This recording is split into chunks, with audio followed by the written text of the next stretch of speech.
L'info écho avec Capital. On commence avec le député de la majorité, François Jolivet, qui a répondu à nos questions à l'occasion du grand rendez-vous de l'immobilier. Membre de la commission des finances, il défend la refonte du mode de calcul des APL.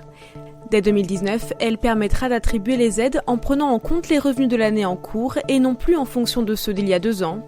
Une remise à plat qui vise à économiser près d'1,2 milliard d'euros par an. Le député de l'Indre revient aussi en détail sur le nouveau dispositif locatif de Normandie qui, à compter du 1er janvier, offrira une réduction d'impôt aux propriétaires s'engageant à réhabiliter et à louer des logements anciens au cœur des centres-villes.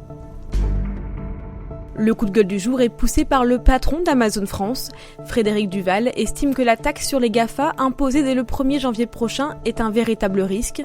Selon lui, elle pourrait pénaliser directement les TPE et PME locales. Je pense que c'est dangereux de taxer le chiffre d'affaires et non le profit. En taxant le chiffre d'affaires, en particulier celui réalisé sur les marketplaces, on va affecter de façon assez sérieuse la compétitivité des dizaines de milliers d'entreprises qui les utilisent pour vendre en France et exporter, a assuré le dirigeant. Pénaliser les marketplaces, c'est pénaliser les entreprises qui vendent sur ces places de marché, ce qui représente pas moins de 10 000 entreprises en France, a-t-il encore ajouté. Le chiffre du jour, 432 millions de dollars, soit 379 millions d'euros. Il s'agit des recettes records de la tournée d'Ed Sheeran. Avec 4 860 482 tickets vendus pour 94 concerts donnés dans 53 villes, le chanteur britannique est sans conteste l'artiste le plus rentable de cette année 2018. Et à en croire les chiffres de Pollstar, qui enregistre les recettes des tournées depuis 30 ans, Ed Sheeran détient même le record de l'histoire.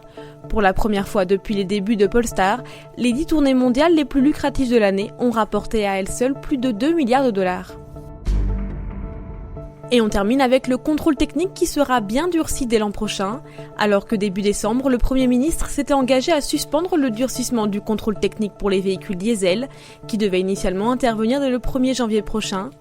François de Rugy, le ministre de la Transition écologique, a affirmé que l'arrêté, repoussant ce durcissement de 6 mois, avait bien été publié. Ainsi, dès juin 2019, les tests anti-pollution lors des contrôles techniques sur les véhicules diesel seront plus stricts. Concrètement, la méthode de mesure va changer, avec des accélérations plus franches pour reproduire les conditions dans lesquelles un véhicule diesel pollue le plus. C'était l'Info écho avec Capital.